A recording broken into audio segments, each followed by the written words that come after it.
the news over the last few days, whether or not you want to look at it. And I know on the Frankel and Frankel Injury Attorneys fan text yesterday, there's a lot of people like, man, he's gone. Who cares? I'm like, I don't disagree.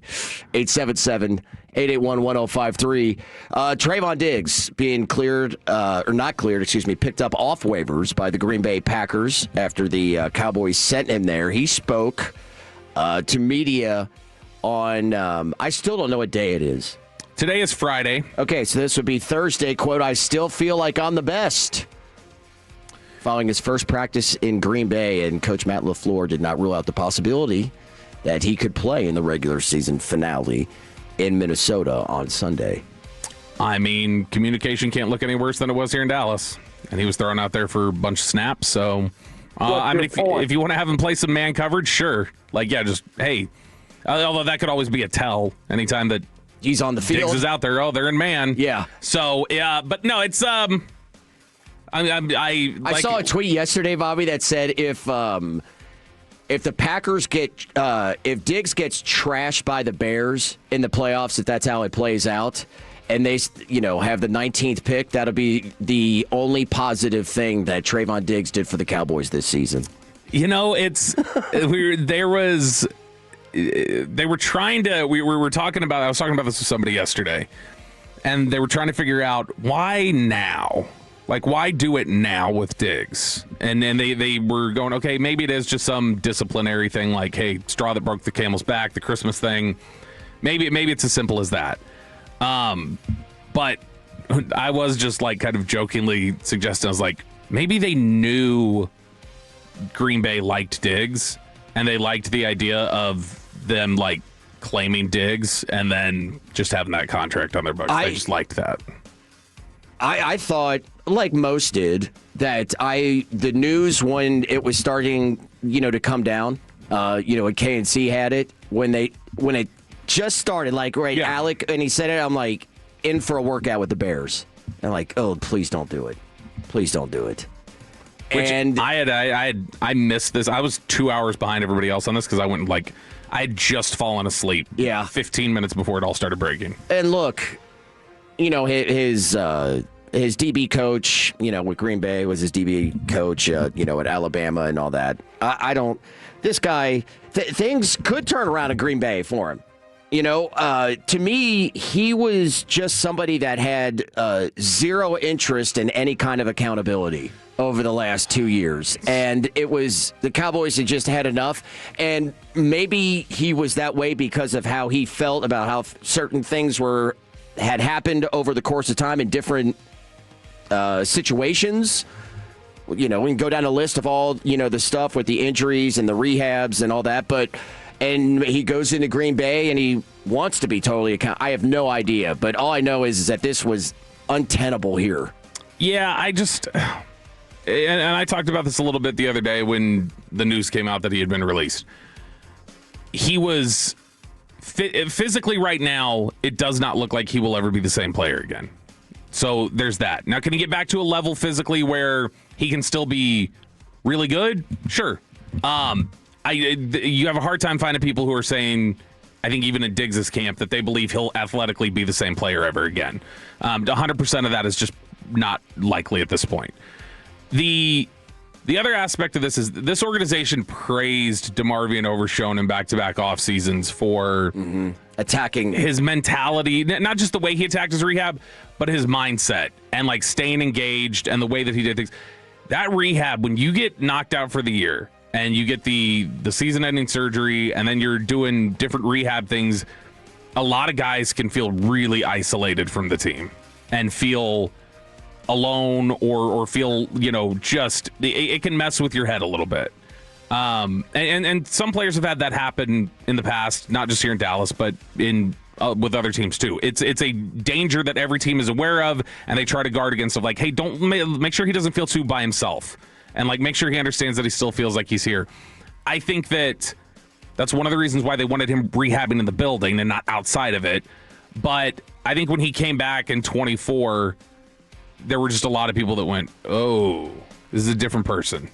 This is not the competitor. This is not the This is not the locker room presence. This is not the teammate that he was before. And not even that, not even necessarily like, oh man, he's a bad person now.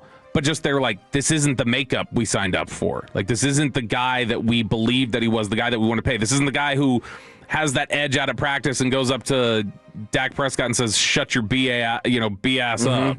That guy is not there anymore. This isn't the guy who took off his helmet and walked over to the Alabama sideline his sophomore year when he heard an NFL scout say, oh, that's Stephon Diggs' brother. And he walks over there and he goes, I'm Trevon Diggs. I'm not Stephon Diggs' brother. Like, that guy just... he was gone when he came back. Now, maybe he finds that guy again in Green Bay. I actually would love it if he would, because he's one of the most fun players I've ever seen whenever he's on. The style of play that he has, I understand there's some risk-reward with it, but damn, it's fun. In the same way that Joey Gallo's fun to watch it, 40 home runs, and how exciting it can be. And I hope he's able to get that again, just not with Green Bay. Because that would obviously suck for Dallas. He joins his BF, Micah Parsons, in Green Bay. His BFF. BFF. Yeah. BF is shorthand for something else. Could be BF. Right. Yeah. I didn't mean to. Yeah. I'm not breaking any news here. Sorry about that. And Micah, as he does, wanted to jump into the fray, into the conversation. Yeah. So they had yesterday, Matt Eberflus.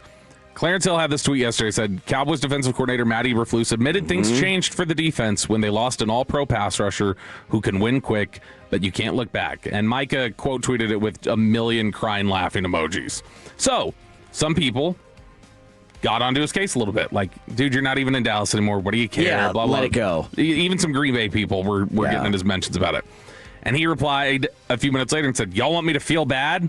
Jerry Jones slandered my name to Cowboys media and national media for months, so I do think I can react to comment if I want to. Hashtag respectfully, which Shan got circulated pretty heavily yesterday.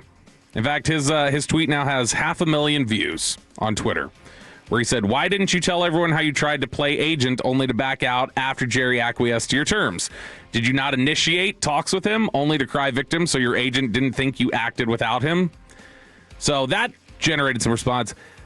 It generated a lot of response when Des Bryant decided to quote tweet it and go, see, Cowboys media in Jerry's pocket. And look, I love Des. I like it, Poppy. Des is wrong here. Des knows he's wrong here. Yeah. But Des is also, he goes to bat for the players because of how his experience went, where they tried to corner him on his contract negotiation. Right. And he felt like he got bad advice from the training staff that he felt like shortened his career. He will always 100% side with players and those things. I still to this day think Dallas probably owns most of the fault for the Micah negotiations going sideways. But Micah owns some of it, for sure. And it is probably best to just, hey, look ahead. I don't know why you'd have anything else, but I understand also Trevon Diggs is his buddy, and he's his teammate now, and he's going to have a lot to say and a lot to chirp about with it. Bobby, to me, what is not said sometimes says more than anything about no matter what you want to look at. What Jerry said in the Netflix documentary? He said, we're not we're not saying words, but you're talking to me, baby. Yeah. He's right. Look, Trevon Diggs, this whole situation with the concussion, you want us to really believe that it was a TV? Come on. Why, if that was the case, why didn't you just say it from the beginning? Jesse Holley was said on DallasCowboys.com the other day. He's like, the guy who just willingly walked away from $500,000 this offseason with his training. Like, clearly that flippant with his money is not going to just pay somebody to install his TV. Right.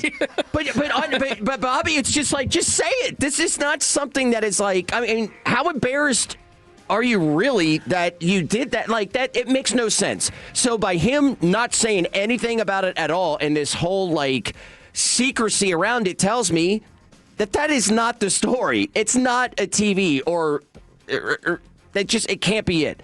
So my question... I don't believe it was a TV. I also don't believe it's the common, like, super aggressive, ridiculous rumor that goes around Twitter. That I don't believe it's that either. In fact, I know it's not that. But Yeah, he introduced a lot of that doubt. But to be fair, and just to be even here, Diggs has a case to say, well, the Cowboys introduced a lot of that doubt too by just no doubt. When Jerry or others would get asked about it, they would go, just tell us what happened then. Yeah, just do it. This is you all are new to the Cowboys. They're talked about on every platform nationally, let alone locally. Mm-hmm. Like just talk, say what it is.